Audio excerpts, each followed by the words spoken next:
You know, when you're an ex-evangelical, ex-Christian TikToker slash YouTuber, and you start explaining a lot of the details about your deconstruction, you encounter all kinds of really strange responses from Christians. For example, when I point out through my YouTube videos and TikToks that almost every major idea of Christianity was predated by other ideas which were taken and amalgamated into the Christian faith, therefore proving that the Christian faith is just a construct built off of previously already known motifs. To me, that's kind of like really good evidence that Christianity copied something and has less validity. But I keep hearing this super strange response more and more frequently lately, and it just kind of blows my mind, honestly. Well, maybe Satan knew that Jesus was coming and that the Bible was going to be written and that God was going to teach these ideas and these motifs, and so Satan snuck in and went ahead and taught some of these things to other cultures and religions so that it would nullify and make everything look bad later on for the Christian. I just have to address this in two simple ways.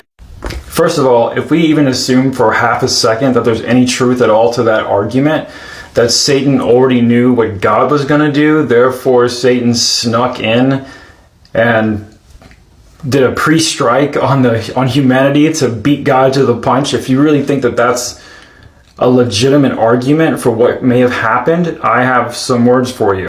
First of all, Satan, according to biblical texts, can't do anything without God's permission, and obviously God would have created Satan if we assume these people are real in the first place. So God is condoning this activity by Satan, if this is even a real activity whatsoever. And if anything, he's enabling it completely.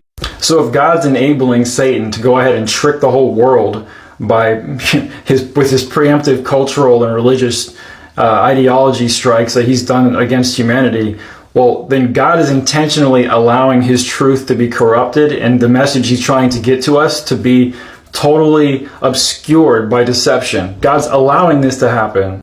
He must not really want everyone to know the truth then, right? Second, like I've already shared on my YouTube channel, I have demonstrated that religious abuse causes critical thinking skills to be deteriorated. This is based on scientific study. I think this is a perfect example of that kind of thing. In every other case, in almost any other situation or example, we would assume that when one thing came before another, the first thing influenced the second thing, right? It's like dominoes. You just push the first one and the other ones fall over. But if we start inventing stories and ideas like this, then we might as well just say that Satan snuck in and wrote Genesis 2, and that whole thing's a facade. In fact, Satan wrote the whole Bible. How about that?